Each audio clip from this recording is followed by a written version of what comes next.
Hello you all, I hope you are all well. आज हम chemical bonding के बारे में पढ़ेंगे। इट्स नॉट लाइक हम कि केमिकल बॉन्डिंग में ऐसे ही पढ़ा लूँगी। I will cover all the NCERT का एंड प्लस नोट्स जो भी तुम्हें कोचिंग वगैरह में कराते हैं, मैं उससे भी अच्छे नोट्स लेके आई हूँ। तो इसलिए एंड तक वीडियो देखना and please like share and subscribe my channel. So chemical bonding में हम सब कुछ कवर करेंगे जो कि नीट 2026 में जितने भी क्वेश्चन आएंगे उस लेवल का मैं कराऊंगी। सो अगर आपको मतलब कि सभी क्वेश्चंस मतलब कि अटैम्प्ट करने हैं तो प्लीज़ इस वीडियो को देखिए एंड तक। तो लेट्स स्टार्ट दिस।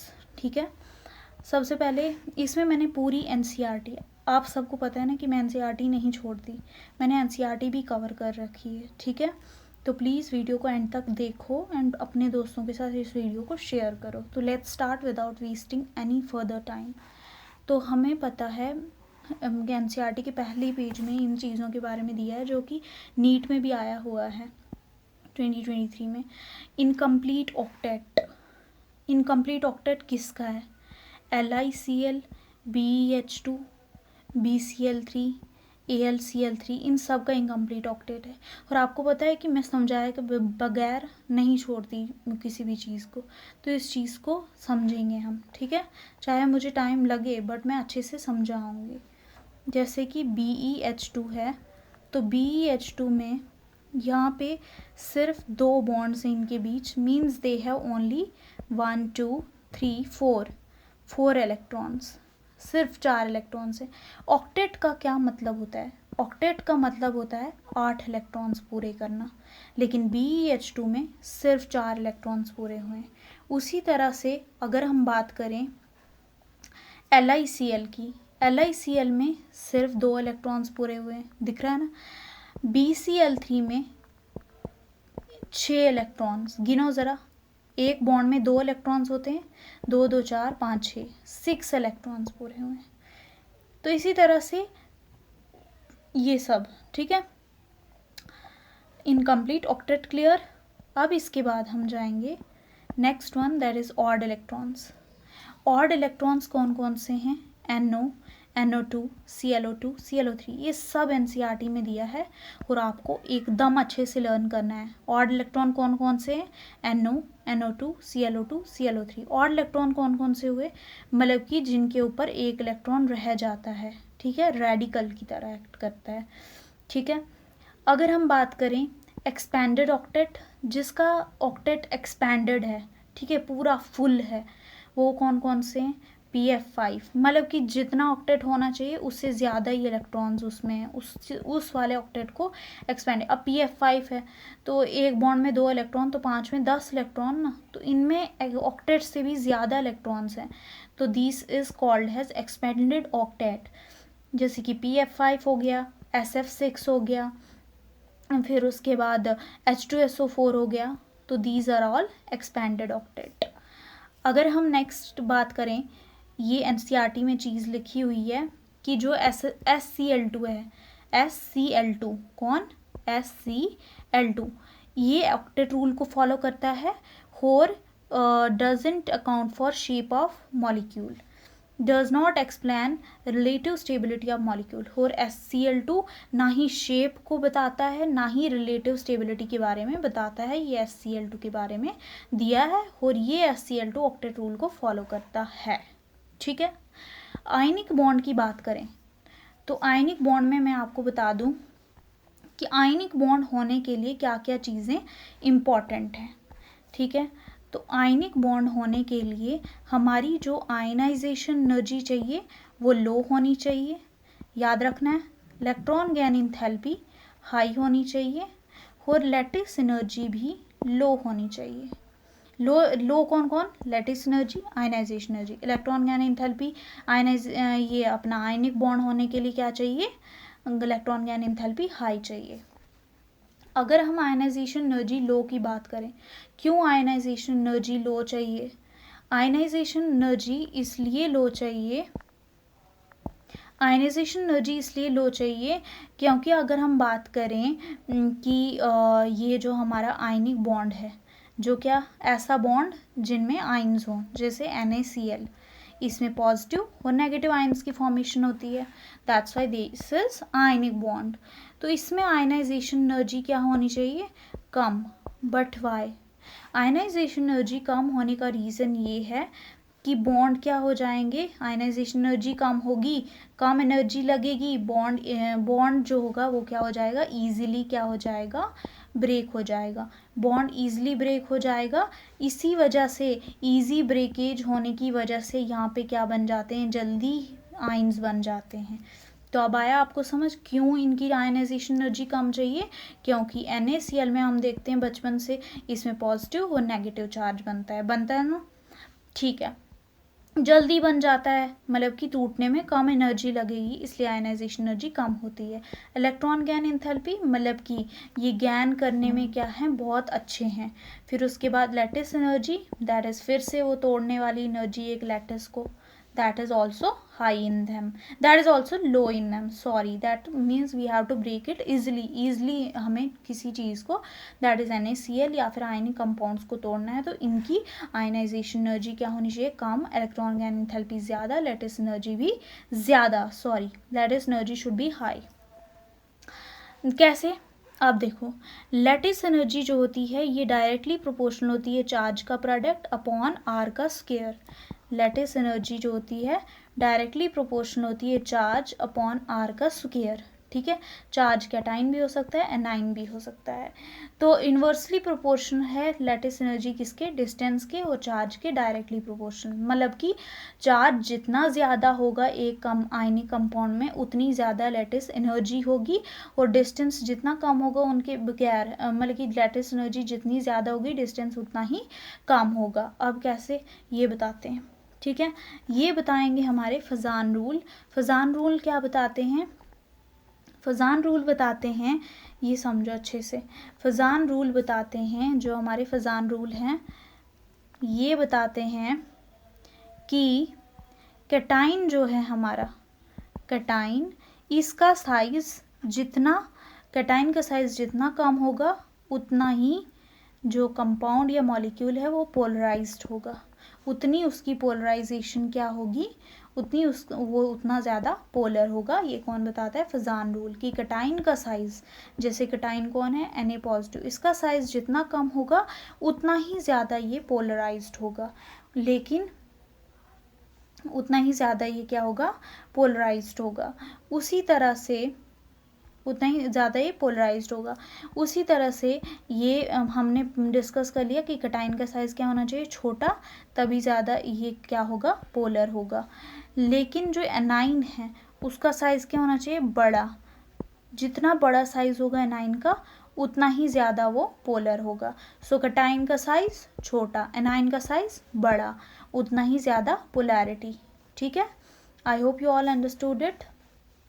तो अब हम यहाँ पे जाएं, देखो लिखा हुआ है यहाँ पे कि कैटाइन का साइज़ जितना कैटाइन का साइज़ कम होगा उतना ही हायर चार्ज होगा, उतना ही ज़्यादा वो पोलराइज्ड होगा। एनाइन का साइज़ जितना ज़्यादा होगा उतना ही ज़्यादा पोलराइजेशन होगी, ठीक है। अब उसके बाद डाउन द ग्रुप, नीचे के लिए जितना हम जाते रहते हैं, ये कंसेप्ट समझना ज़रूरी है, ये ऑब्जेक्टिव्स में आता है। जैसे जैसे हम नीचे के लिए जाते हैं, जैसे लीना की रूबी से फ्रेंडशिप, ठीक है।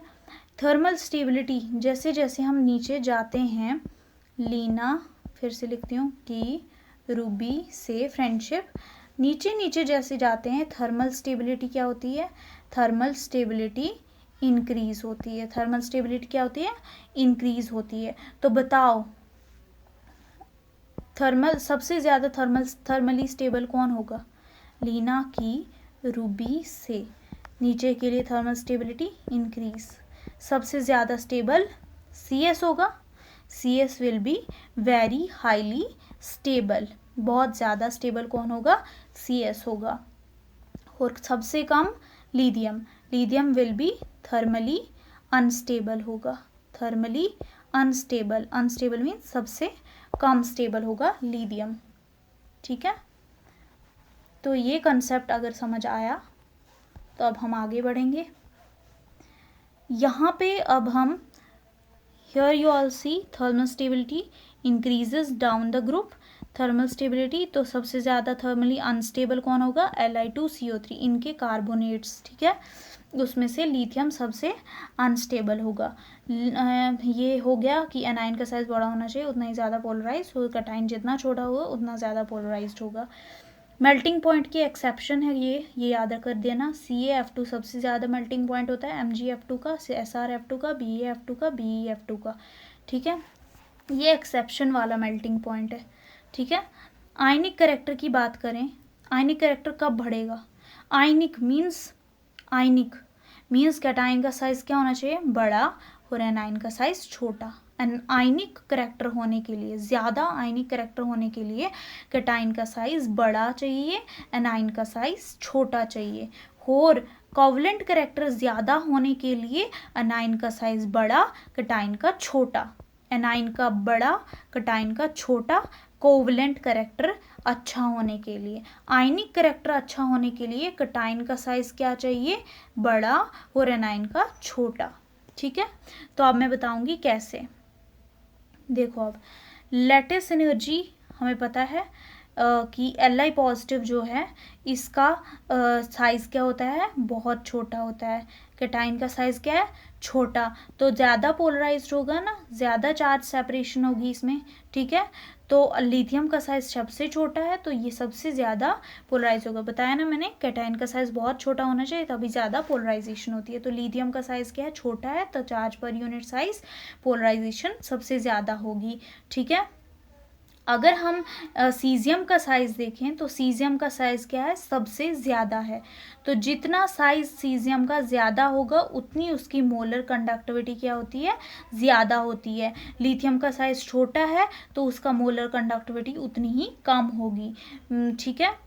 लेकिन अगर हम हाइड्रेशन एंथैल्पी की बात करें, लिथियम जो है इसका बहुत छोटा साइज़ है, तो इसके अराउंड ज़्यादा वाटर मॉलिक्यूल्स क्या करेंगे, सराउंड करेंगे। जो छोटा बच्चा होता है घर में तो उसके अराउंड ज़्यादा मतलब कि पेरेंट्स या फिर वो क्या होते हैं, अटैच होते हैं, लेकिन जो बड़ा होता है उससे थोड़ा कम हो जाते हैं। तो इसलिए सीजियम जो होगा इसकी हाइड्रेशन की, इसके अराउंड जो वाटर मॉलिक्यूल्स होंगे वो कम आएंगे has compare to the lithium. तो लिथियम का एक्सटेंट ऑफ हाइड्रेशन सबसे ज़्यादा होगा, जो मैंने यहाँ पे लिखा भी है कि lithium has more extent of hydration, caesium has less extent of hydration. तो नीचे के लिए हाइड्रेशन का एक्सटेंट क्या होता है, डिक्रीज, क्योंकि साइज क्या होता है, इंक्रीज। लिथियम का सबसे छोटा साइज है तो मोर एक्सटेंट ऑफ हाइड्रेशन।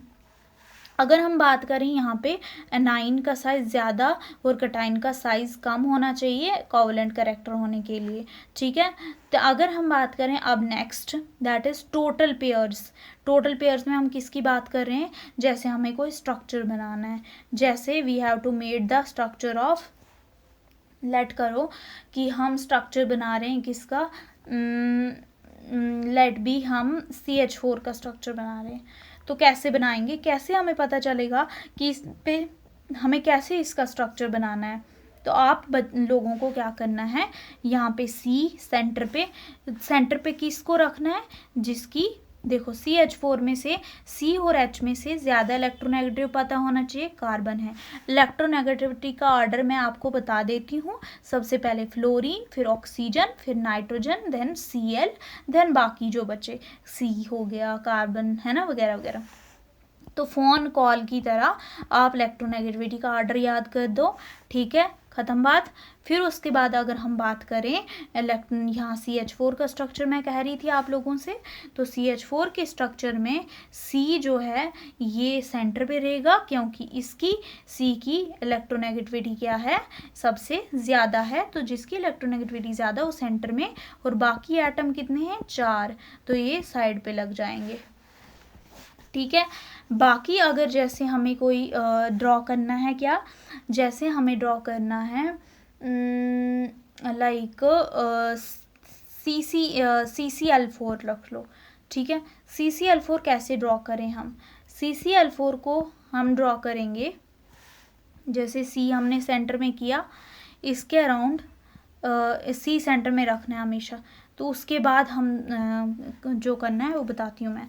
इसमें क्या करना है आपको, टोटल पेयर ढूंढने, क्या ढूंढने, टोटल पेयर, ठीक है। कभी कभी ऐसे भी कंपाउंड आते हैं जिनमें हम ड्रॉ नहीं कर पाते, ठीक है, तो उसके लिए आप टोटल पेयर पहले ढूंढो।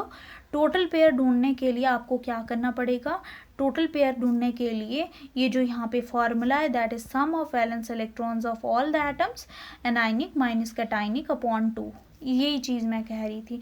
टोटल पेयर कैसे ढूंढते हैं, सम ऑफ वैलेंस इलेक्ट्रॉन्स, ठीक है, किसके, इसके।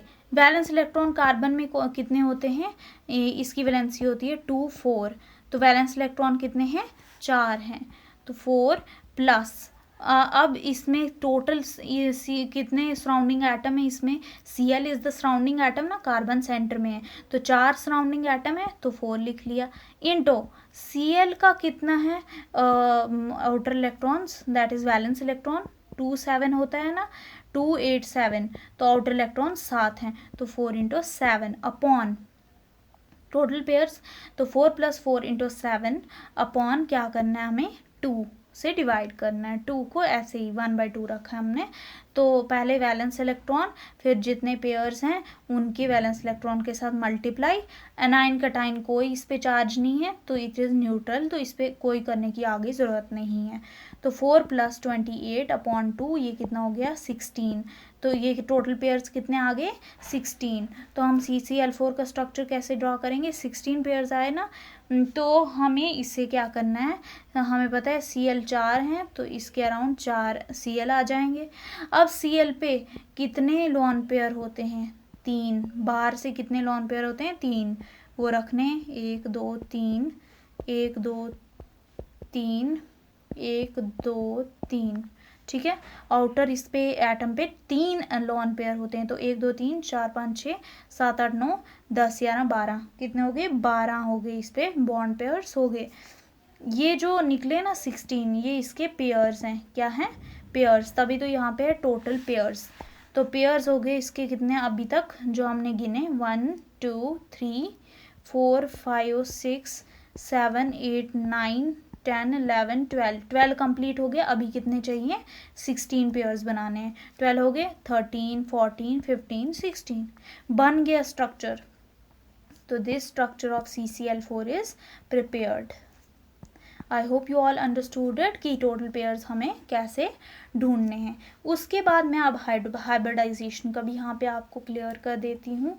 जैसे हम CH4 ले लेते हैं, लेट इट बी CH4 हमने ले लिया, CH4, ठीक है। CH4 में अगर आपको हाइब्रिडाइजेशन ढूंढनी है, हाइब्रिडाइजेशन ढूंढने के लिए आप क्या करो, आप ले लो 1/2 पहले, ठीक है। 1/2 के बाद आपको कार्बन के क्या लेने हैं, कार्बन का आपको पता है कि यहाँ इसकी वैलेंसी होती है 2 और 4, क्योंकि इसका एटॉमिक नंबर 6 है, तो आउटर इलेक्ट्रॉन कितने हैं, 4 हैं इसमें, तो वहाँ पे 1/2 को यहाँ पे आउटर इलेक्ट्रॉन रखने हैं सेंटर वाले एटम के, प्लस करना है जो सराउंडिंग एटम जितने होंगे, बस कितने हैं सराउंडिंग एटम, H 4 है ना, तो +4, तो 1/2 × 8 कितना आया, 4 आया। अब इसको बनाओ ज़रा, मतलब कि इसके पास एक S का होगा ऑर्बिटल और 3 किसके होंगे, P के, तभी बनेगा ना 3, और ये S के ऊपर 1 पावर, तो कितने हो गए 4 ऑर्बिटल्स। तो ये हो गया sp3 हाइब्रिडाइजेशन, ये आगे S और ये P के 3। तो I hope you all understood the hybridization 2, कैसे निकालनी है हाइब्रिडाइजेशन। तो उसके ही फार्मूलेज जो है ना मैंने शॉर्ट नोट्स की फॉर्म में दिए हैं यहाँ पे, ये मेरे शॉर्ट नोट्स हैं।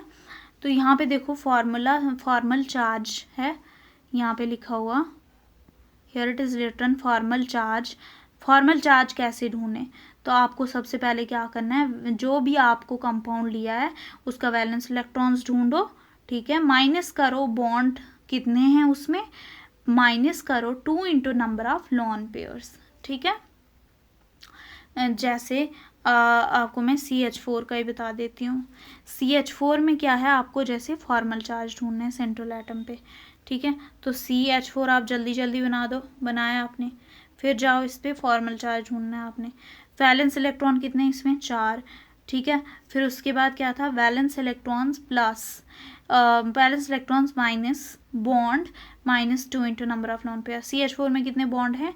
4 minus 2 into number of lawn pairs हैं क्या CH4 में? कोई भी नहीं, 0 हैं। तो यहाँ पे 4 माइनस 4 0 माइनस 0 0 आया ना, तो मतलब कि C पे 0 फॉर्मल चार्ज है। कितना है? 0। ठीक है, तो इस तरह से फॉर्मल चार्ज हमें ढूंढना है, जो कि होता है valence electrons minus bond minus 2 into number of lone pairs. Bond strength जो होती है वो डायरेक्टली प्रोपोर्शनल होती है बॉन्ड एनर्जी, मतलब कि जितनी ज़्यादा बॉन्ड की स्ट्रेंथ होगी उतनी ही बॉन्ड एनर्जी ज़्यादा होगी, बॉन्ड ऑर्डर भी उतना ज़्यादा होगा और बॉन्ड लेंथ उतनी कम होगी। ये पूछा जाता है ऑब्जेक्टिव में क्वेश्चंस की, बॉन्ड ऑर्डर बताओ किसका ज़्यादा है, किसका कितना है। जैसे नाइट्रोजन को बॉन्ड ऑर्डर पूछ लिया, कार्बन का पूछ लिया, हीलियम का पूछ लिया, और उसके बेसिस पे बोला जाता है कि बॉन्ड एनर्जी किसकी ज़्यादा है ये ढूंढो, बॉन्ड स्ट्रेंथ किसकी है, बॉन्ड लेंथ का पूछा जाते हैं ऑब्जेक्टिव। तो ये याद रखना कि bond strength directly proportional to bond energy, bond order की भी डायरेक्टली प्रोपोर्शनल, लेकिन बॉन्ड लेंथ इन्वर्सली होती है। अगर हमने बॉन्ड ऑर्डर को ढूंढना है तो कौन सा फॉर्मूला हम यूज़ करेंगे? That is 1 plus number of pi bonds upon number of positions of spreading. अब एवरेज बॉन्ड ऑर्डर, किसी भी कंपाउंड का आपको बॉन्ड ऑर्डर ढूंढना है ना, तो 1 प्लस जितने उस कंपाउंड में पाई बॉन्ड्स हैं अपॉन नंबर ऑफ पोजीशन, कितनी पोजीशंस, कितने उसने पोजीशन में फैला हुआ है, कितने के साथ ये वो जुड़ा हुआ है, एक तो नंबर ऑफ पाई बॉन्ड और कितनों के साथ वो जुड़ा हुआ है सेंट्रल एटम। सबसे ज़्यादा लॉन पेयर होती हैं, और मतलब कि स्ट्रॉन्ग लॉन पेयर होती है, लॉन पेयर बॉन्ड पेयर, फिर बॉन्ड पेयर। ये सब ऑब्जेक्टिव बेसिस वाले फॉर्मूलेज हैं जो आपको करने हैं। एवरेज चार्ज ढूंढना है आपने किसी कंपाउंड का, तो सबसे पहले उस कंपाउंड के ऊपर कितना चार्ज है वो लिखो, उसका फार्मूला है ये, नपॉन कितनी पोजीशंस, कितने बाकियों के साथ जुड़ा हुआ है, वो कितना चार्ज है उस पर और कितने बाकियों के साथ वो जुड़ा हुआ है। ठीक है, उसके बाद ये याद रखनी है, ये आपने देखा ही होगा, I am almost revising it. 1s सबसे ज़्यादा होता है, 2s फिर 3s 2s 2p सबसे ज़्यादा, 3s 3p, pp सबसे ज़्यादा ऑर्बिटल अच्छा होता है, ज़्यादा होता है, sp फिर ss, ये याद रखना।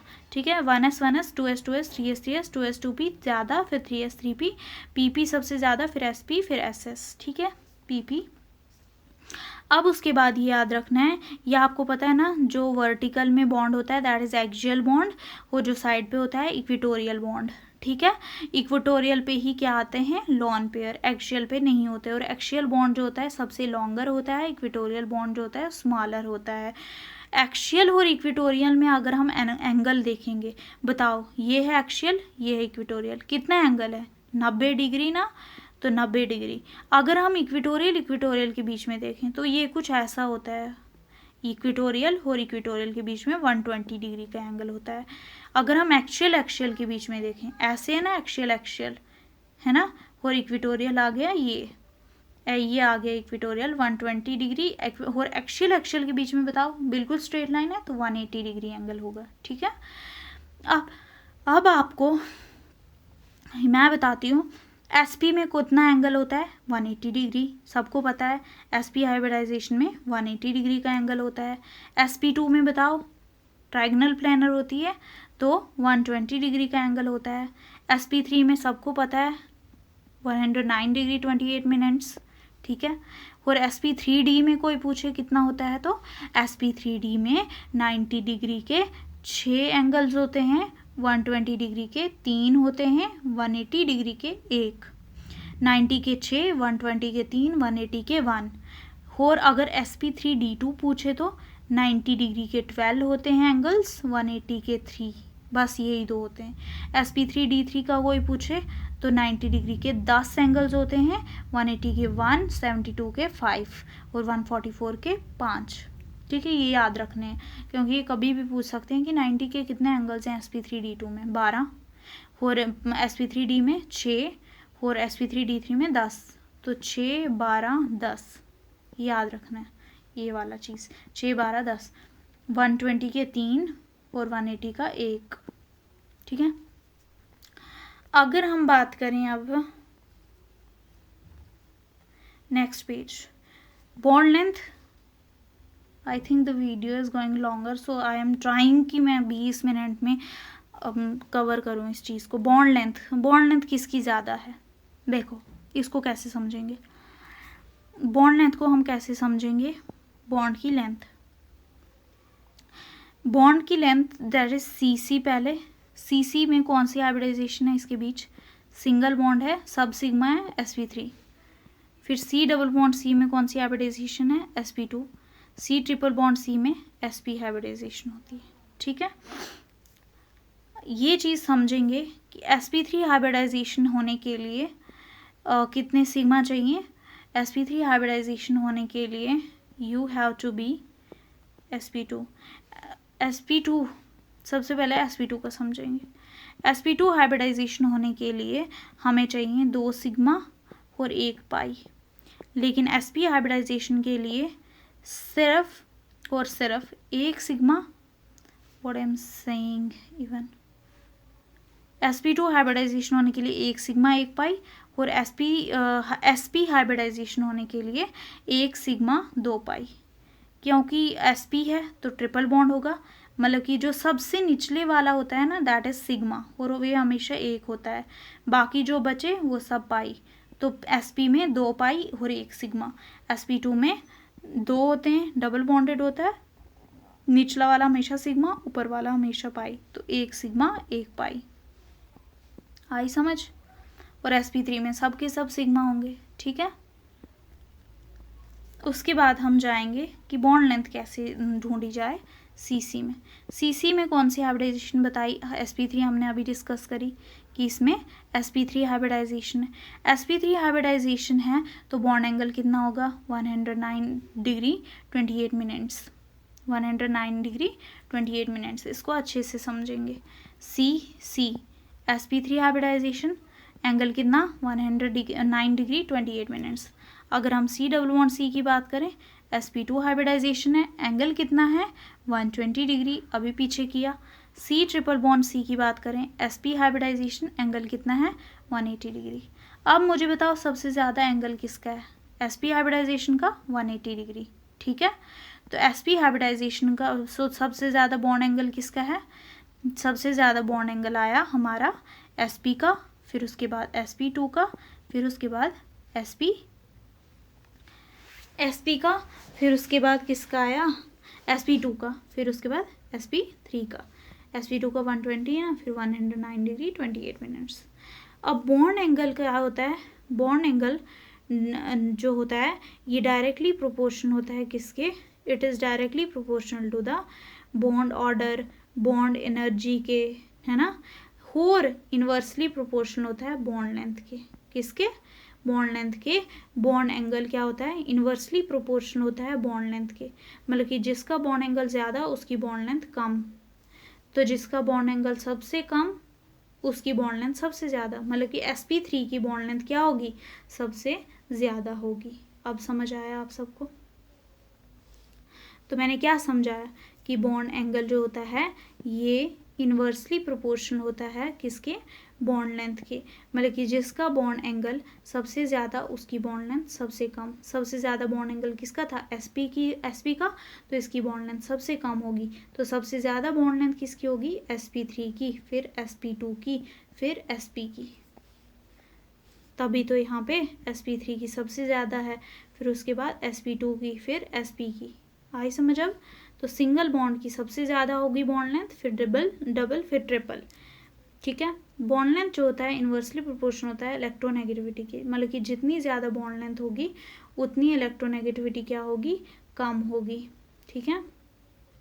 तो बताओ सबसे इलेक्ट्रोनेगेटिविटी कम किसकी होगी, सबसे बॉन्ड लेंथ ज़्यादा किसकी है, sp3 वाले की, तो इसकी इलेक्ट्रोनेगेटिविटी सबसे कम होगी। तो हमारे जो sp हैं इनकी जो इलेक्ट्रोनेगेटिविटी होगी सबसे ज़्यादा होगी। इक्वेटोरियल पोजीशन जो होती है इसमें लेस लॉन पेयर रिपल्शन होती है, क्योंकि लॉन पेयर्स यहीं पे होते हैं, आर कैप्ड हियर। मैंने बताया ना अभी कि इक्वेटोरियल पोजीशन पे ही लॉन पेयर्स होंगे।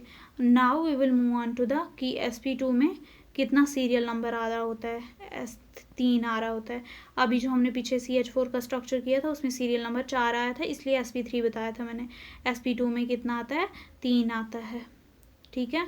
sp3 की बात करें 4, बताया था ना, sp3d के 5 और sp3d3 का 6 आता है, इतना ही है ना। अब सिग्मा कितने होते हैं sp2 में, 3 होल लॉन पेयर 0। अगर 3 सिग्मा होल लॉन पेयर 0 हुए तो उसको ट्राइगोनल प्लानर कहा जाता है। अगर सिग्मा 2 लॉन पेयर 1 तो उसे बेंट या वी शेप कहा जाएगा। अगर sp3 हाइब्रिडाइजेशन है जिसका, पहले हमने हाइब्रिडाइजेशन ढूंढना है, जो कि मैंने बता दिया आपको तरीका पीछे कि 1/2 into valence electron central carbon atom या फिर कोई भी एटम सेंट्रल वाला, प्लस जितना वो सराउंडेड है, जितने सराउंडिंग एटम से, जैसे H4 था तो +4 कर देना है, ठीक है। तो ऐसे ही हाइब्रिडाइजेशन ढूंढनी है हमने। जैसे इधर 4 है तो 4 क्या होगा, टेट्राहेड्रल, लेकिन कोई भी लॉन पेयर नहीं है, जैसे कि हमारा CH4, it is tetrahedral without any lone pair. अगर 3 हुए सिग्मा बॉन्ड और 1 लॉन पेयर हुआ तो ये होता है किसमें, NH3 में, दैट इज़ पैरामिडल स्ट्रक्चर बोलते हैं उसको। और अगर सिग्मा 2 हुए और पाई भी 2 हुए, दैट इज़ लॉन पेयर भी 2, तो होती है बेंट या वी शेप, जो कि हमारे H2O में। H2O जो होता है ये HH है, ये बीच में ऑक्सीजन होता है, इस पर 2 लॉन पेयर होते हैं। कितने होते हैं, 2 लॉन पेयर। sp3d की बात करें, सीरियल नंबर 5 आएगा। सिग्मा जो होते हैं 5 हुए, अगर 0 लॉन पेयर हुए तो ट्राइगोनल बायपैरामिडल कहा जाएगा, जो कि PCl5 में होता है। एग्जाम्पल्स याद रखनी है, सब NCERT की एग्जाम्पल लिखी है मैंने, ठीक है। अगर सिग्मा 4 हुए और लॉन पेयर 1 हुआ तो सीसा, और इसका एग्जाम्पल है SF4, जो कि NCERT ने लिख के रखा है कि 4 सिग्मा 1 लॉन पेयर सीसा कहा जाएगा, और SF4 इसकी अच्छी एग्जाम्पल है। sp3d हाइब्रिडाइजेशन शो करेगा। और अगर 4 सिग्मा और 2 लॉन पेयर हुए, 4 सिग्मा और 2 लॉन पेयर तो स्क्वायर प्लानर, और ये होता है XCF4 में। 4 सिग्मा 2 लॉन पेयर XCF4 में sp3d हाइब्रिडाइजेशन। और 3 सिग्मा 2 लॉन पेयर तो टी शेप, और ये आया भी था, ये दो सबसे कंफ्यूजिंग, सीसा और T shape. T shape ClF3 में, सीसा SF4 में। इसमें टी शेप में क्या होता है, ClF3, तो 3 सिग्मा 2 लॉन पेयर और sp3d हाइब्रिडाइजेशन। sp3d2 हाइब्रिडाइजेशन में अगर हम जाएं तो यहाँ पे कितना सीरियल नंबर होगा, 6 होगा। अगर 6 सीरियल मतलब कि 6 सिग्मा और 0 लॉन पेयर हुए तो उसको ऑक्टाहेड्रल कहा जाएगा, जो कि SF6 इसकी एग्जाम्पल है। एग्जाम्पल्स आपको बहुत अच्छे तरीके से इसको रट लेना, मैंने बताया। 5 सिग्मा और 1 लॉन पेयर तो स्क्वायर पैरामिडल स्ट्रक्चर कहा जाएगा, जो कि BRF5 में पाया जाता है, NCERT में लिखा है। हाइब्रिडाइजेशन की बात करें हम, कार्बन की ग्रेफाइट में कितनी होती है, sp2 हाइब्रिडाइजेशन। फ्लोरीन में sp2 होती है। और फ्लोरीन में कितने होते हैं हेक्सागोनल रिंग्स, कितने होते हैं, 20 हेक्सागोनल रिंग्स होते हैं फ्लोरीन में। sp2 हाइब्रिडाइजेशन होती है फ्लोरीन में, ग्रेफाइट में भी sp2। और कितने फ्लोरीन में पेंटागोनल रिंग्स होते हैं, 12 पेंटागोनल रिंग होते हैं और 20 हेक्सागोनल रिंग्स, 12 पेंटागोनल और 20 हेक्सागोनल। बॉन्ड एनर्जी की बात करें, Cl2 की सबसे ज़्यादा, अगर हम हेलोजन्स में बॉन्ड एनर्जी की बात करें तो क्लोरीन की सबसे ज़्यादा, फिर ब्रोमीन की, फिर फ्लोरीन, फिर I2। फ्लोरीन तीसरे नंबर पे, देख रहे हो बेटा, मतलब कि Cl जो है ना सबसे पहले नंबर पे बॉन्ड एनर्जी सबसे ज़्यादा होती है क्लोरीन की, क्लोरीन गैस की, ठीक है। बॉन्ड लेंथ की बात करें तो सबसे ज़्यादा H2O2 की और फिर O2F2 की। ये आपको रट लेना कि H2O2 की सबसे ज़्यादा बॉन्ड लेंथ, फिर O2F2 की, ठीक है, याद रखना है। बॉन्ड एंगल की बात करें हम तो बॉन्ड एंगल हमने पहले ही कर लिया, sp का फिर sp2 का। बॉन्ड एंगल कितना होता है, sp का 180 डिग्री, sp2 का कितना होता है 120, sp3 का 109। तो सबसे ज़्यादा 180 का है ना, दैट इज़ sp का। और बॉन्ड एंगल इन्वर्सली प्रोपोर्शनल होती है बॉन्ड लेंथ के, जो कि हमने पीछे कर लिया। तो sp की सबसे ज़्यादा, sp3 की सबसे ज़्यादा बॉन्ड लेंथ होगी, फिर sp2, फिर sp, ठीक है। इसी तरह से बॉन्ड एनर्जी का भी बॉन्ड एंगल की ही तरह होता है। अगर हम NH3 और NF3 में बात करें तो NH3 और NF3 में से सबसे ज़्यादा बॉन्ड एंगल NH3 का होता है। क्यों होता है NH3 का, क्योंकि NH3 में H जो होते हैं ये ज़्यादा इलेक्ट्रोनेगेटिव नहीं होते हैं, H is not electronegative much, जिसकी वजह से इनका बॉन्ड एंगल क्या होता है, वो थोड़ा ज़्यादा ही रहता है। लेकिन अगर हम NF3 की बात करें तो F जो है सबसे ज़्यादा इलेक्ट्रोनेगेटिव है, तो F क्या, इलेक्ट्रोनेगेटिव नेचर ज़्यादा होने की वजह से इसका बॉन्ड जो होता है ना, बॉन्ड का एंगल थोड़ा झुक जाता है अंदर के लिए, जिसकी वजह से इसका बॉन्ड एंगल क्या हो जाता है, कम हो जाता है। तो इसलिए NH3 का सबसे ज़्यादा बॉन्ड एंगल है एज़ कम्पेयर टू NF3, क्योंकि F का जो है ज़्यादा इलेक्ट्रोनेगेटिव है H से। अगर हम बात करें बॉन्ड एंगल में NCl3 का ज़्यादा है, फिर NH3 का, फिर NF3 का। NCl3 का इसलिए ज़्यादा क्योंकि Cl जो होता है वो क्या शो करता है, Cl में एक्सेप्शन है, इसी वजह से NCl3 का ज़्यादा NH3 से। अगर हम बात करें इधर तो OCl2 का सबसे ज़्यादा होता है, OH2 का, फिर OF2 का, वही Cl की एक्सेप्शन की वजह से, फिर OH2, फिर OF2। अगर OF2 इसलिए कम है इसका बॉन्ड एंगल क्योंकि इसमें इंटर इलेक्ट्रॉनिक रिपल्शन होती है। क्या होती है इसमें इंटर इलेक्ट्रॉनिक रिपल्शन होने की वजह से, छोटा साइज है ना इसका, तो उसमें ज़्यादा रिपल्शंस होती हैं, इसी वजह से इसका क्या हो जाता है, इसका बॉन्ड एंगल OF2 का कम हो जाता है और OCl2 का ज़्यादा हो जाता है, एक्सेप्शन की वजह, इसकी एक एक्सेप्शन है। बॉन्ड एंगल जो होता है इन्वर्सली प्रोपोर्शनल होता है इलेक्ट्रोनेगेटिव ऑन पेरिफेरल एटम, जो कि ऊपर बताया। अब हम जाते हैं तीसरे पेज पे नंबर ऑफ इलेक्ट्रॉन्स अगर लेस देन 14 हुए, ये NCERT में भी है, सबसे इम्पॉर्टेंट है। अगर इलेक्ट्रॉन्स नंबर ऑफ इलेक्ट्रॉन्स 14 से कम है, जो कि किस में है, मतलब कि अप टू नाइट्रोजन तक, अगर कहाँ से शुरू होना है, हाइड्रोजन से लेकर नाइट्रोजन तक। कौन सा फार्मूला लगेगा बॉन्ड ऑर्डर ढूंढने के लिए, sigma 1s2 sigma anti bonding, ये जो ऊपर के लिए ऐसे लगाया है ना मैंने, ये छोटा सा, इट इज़ एंटी बॉन्डिंग। एक तो आ गया सिग्मा 1s2 यूज़ करना है आपने, sigma anti bonding 1s2, sigma 2s2, sigma anti bonding 2s2, pi 2px2 equal to pi 2p/2, sigma 2pz2 equal to pi sigma 2pz2, फिर उसके बाद pi 2px2 anti bonding equal to pi anti bonding 2p/2। ये वाला formula use करना है। अगर number of electrons greater than 14 हुए तो O2 मतलब कि जिनमें ऑक्सीजन फ्लोरीन आता है, तो ये वाला formula sigma 1s2 sigma anti bonding 1s2, sigma 2s2 sigma anti bonding 2s2, sigma 2pz2 pi 2px2 equal to pi 2p/2, pi anti bonding 2px2 equal to pi anti bonding 2p/2, फिर sigma anti bonding 2pz2 सबसे last में। तो ये आपको difference दिख रहा होगा ऊपर वाले और नीचे वाले में, ठीक है। तो ये आपको लर्न करना ही है ताकि आप बॉन्ड ऑर्डर आसानी से ढूंढ सको। तो इसमें बॉन्ड ऑर्डर ढूंढने के लिए आप बॉन्ड ऑर्डर दूसरे तरीके से भी लर्न कर सकते हो, जो कि मैं आपको बताऊंगी, ठीक है। बॉन्ड ऑर्डर ढूंढने के लिए फॉर्मूला होता है number of bonding molecular orbital minus number of anti bonding molecular orbital upon 2। ये है बॉन्ड ऑर्डर ढूंढने का फॉर्मूला, मतलब कि बॉन्डिंग वाले जितने हैं और एंटी वाले जितने, एंटी वाले कौन से हुए, जिन पे ये स्टार लगा हुआ है, ये होते हैं एंटी वाले, और बॉन्डिंग वाले स्टार के बगैर, जैसे sigma 1s2 sigma 2s2 sigma 2pz2 pi 2px2 equal to pi 2p/2, ठीक है। पहले पाई 2px एक भरना है, फिर पाई 2py एक भरना है, फिर ये जब भर गया फिर इधर आना है फिर से, फिर उसके बाद ये भरना है, ठीक है। ये आगे formula bond length inversely proportional होता है बॉन्ड ऑर्डर के, या फिर बॉन्ड एंगल के, या बॉन्ड एनर्जी के।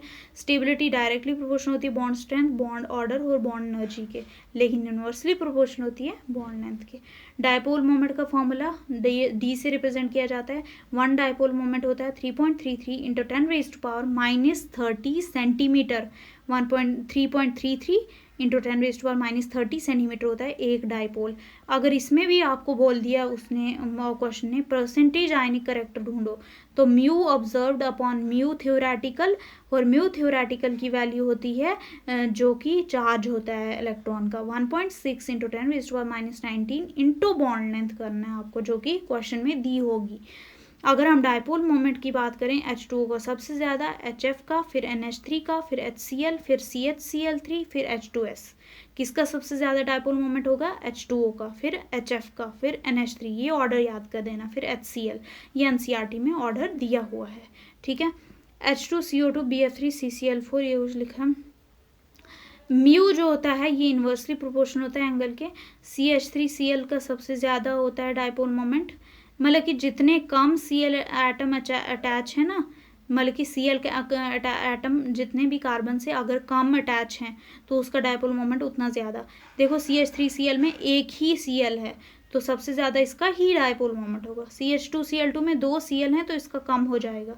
CL3 में 3 Cl हैं तो इसका और कम हो जाएगा। CCl4 में और ज़्यादा Cl हैं तो उसका कम डायपोल मोमेंट हो जाएगा, ठीक है। SF6 ये NCERT में दिया है कि रेगुलर ऑक्टाहेड्रल ज्योमेट्री होती है SF6 की। SF6 की क्या होती है, SF6 की regular octahedral geometry, regular octahedral geometry SF6 की। हाइड्रोजन बॉन्डिंग लास्ट टॉपिक है। Intermolecular, intramolecular. Intramolecular with in the same molecule, intermolecular दो मॉलिक्यूल्स के बीच में। इंट्रा मीन्स सेम मॉलिक्यूल के अंदर हाइड्रोजन बॉन्डिंग हो रही है। इंटर मीन्स दो मॉलिक्यूल्स के बीच में, जैसे HF और HF आपस में। ये F क्या है, सबसे ज़्यादा इलेक्ट्रोनेगेटिव एटम है। मैंने इलेक्ट्रोनेगेटिव का ऑर्डर बताया ना आपको, फोन कॉल। तो F और H क्या बनाएंगे आपस में, H बॉन्डिंग, मतलब कि सबसे ज़्यादा इलेक्ट्रोनेगेटिव एटम और हाइड्रोजन के बीच में क्या होगा, H बॉन्डिंग बनेगा। और ये HF वाला जो हाइड्रोजन बॉन्डिंग बनता है सबसे लीनियर जिगजैग मैनर में बनता है। ठीक है, याद रखना है। बॉइलिंग पॉइंट जितना ज़्यादा होगा उतनी ही इंटरबॉन्ड स्ट्रेंथ भी ज़्यादा होगी। मतलब कि आपका अगर इंटरमॉलिक्यूलर फोर्सेस ज़्यादा है ना, जितनी इंटरमॉलिक्यूलर फोर्सेस स्ट्रांग होंगी, क्या वो मॉलिक्यूल जल्दी बॉयल हो पाएगा, नहीं ना, तो वो बहुत देर लगाएगा, इसलिए उसका बॉइलिंग पॉइंट भी क्या होगा, ज़्यादा होगा। जो वाटर होता है उसकी डेंसिटी ज़्यादा होती है। अगर हम आइस से बात करें तो सॉलिड क्या है, DH2O सॉलिड। आइस से ज़्यादा, मतलब कि आइस से ज़्यादा लिक्विड का जो होता है, वो लिक्विड का जो होता है ये डेंसिटी ज़्यादा होता है। Density of liquid is more than the ice, याद रखना है। BF बॉइलिंग पॉइंट जो होता है हाइड्राइड्स का सबसे ज़्यादा SbH3, NH3, फिर ASH3, PH3। ये चीज़ आपको याद रखनी है। रुको मैं बताती हूँ ये क्या है। देखो ये है हमारा नाना पाटेकर, ऐश्वर्या, सब, बिंदास, BI। ठीक है, अब NPASSB, इनके जो हाइड्राइड्स हैं, हाइड्राइड्स में सबसे ज़्यादा बॉइलिंग पॉइंट किसका होगा, हाइड्राइड्स में से सबसे ज़्यादा होगा हमारे SB का। SB का SbH3 जो सबसे नीचे है, BI की बात नहीं कर रहे हैं हम, SB तक कर रहे हैं हम बॉइलिंग पॉइंट की बात। SbH3 का सबसे ज़्यादा, दूसरा नंबर NH3 का, दूसरा नंबर किसका, NH3 का, और फिर से ASH3 का, फिर PH3 का। तो है ना इधर ASH3, फिर SbH3, फिर NH3, फिर अपन ASH3, फिर PH3 हो गया। अगर हम बात करें O से टेपो, दैट इज़ ऑक्सीजन फैमिली, उनके जो हाइड्राइड्स हैं उसमें H2O का सबसे ज़्यादा बॉइलिंग पॉइंट होता है। फिर लास्ट से शुरू करना है, H2TE से। पहले H2O का सबसे ज़्यादा बॉइलिंग पॉइंट। क्यों है बॉइलिंग पॉइंट H2O का ज़्यादा, क्योंकि उसमें कौन सी बॉन्डिंग है, हाइड्रोजन बॉन्डिंग है। हाइड्रोजन बॉन्डिंग स्ट्रॉन्ग बॉन्डिंग मतलब कि इंटरमॉलिक्यूलर फोर्सेस ज़्यादा होंगी, ज़्यादा अट्रैक्शन होगी। क्या वो मॉलिक्यूल जल्दी बॉईल कर पाएगा, नहीं कर पाएगा, तो उसके लिए बॉइलिंग पॉइंट उसका क्या होगा, ज़्यादा होगा। ठीक है, क्योंकि उसको ज़्यादा टाइम लग रहा है, ज़्यादा समय लग रहा है बॉईल होने में, तो बॉइलिंग पॉइंट क्या है, मतलब उसका ज़्यादा है, क्योंकि H2O में हाइड्रोजन बॉन्डिंग है। H2O के बाद सीधा नीचे जाना है TE पे, उससे टेपो, TE से लास्ट से शुरू कर देना है, फिर H2 ऐसे ही ऊपर आते जाना है। H2S का सबसे कम होगा क्योंकि इसमें हाइड्रोजन बॉन्डिंग है ही नहीं। HF का सबसे ज़्यादा क्यों है, क्योंकि मैंने बताया इसमें इंटरमॉलिक्यूलर हाइड्रोजन बॉन्डिंग है। जितनी ज़्यादा इंटरमॉलिक्यूलर फोर्सेस उतना ज़्यादा बॉइलिंग पॉइंट। फिर HI लास्ट से शुरू करना है, HBr, फिर HCl का सबसे मिनिमम होगा। ठीक है, उसी तरह से अगर हम मेल्टिंग पॉइंट की बात करें तो NH3 का सबसे ज़्यादा रहता है मेल्टिंग पॉइंट, फिर बाकियों का नीचे से शुरू करना है SPH3 से। H2O का सबसे ज़्यादा मेल्टिंग पॉइंट, फिर लास्ट से शुरू करना है। HF का सबसे ज़्यादा मेल्टिंग पॉइंट, फिर मेल्टिंग पॉइंट जो है ना वो NH3, H2O, HF का सबसे ज़्यादा है, फिर लास्ट से शुरू करना है हाइड्राइड्स को। ठीक है, क्लासिफायर। तो I hope you like this lecture. ये सभी नोट्स कवर्ड हैं, जो भी नीट में आए हुए क्वेश्चंस हैं या फिर जो भी आएगा और NCERT से हर एक लाइन को मैंने कवर किया है। So I hope you like this lecture of chemical bonding. ठीक है, please like, share and with your friends, सभी फ्रेंड्स के साथ ये लेक्चर शेयर करो ताकि ज़्यादा से ज़्यादा लोग ये वीडियो देख पाएँ। And I hope you liked it. Thank you for watching my video.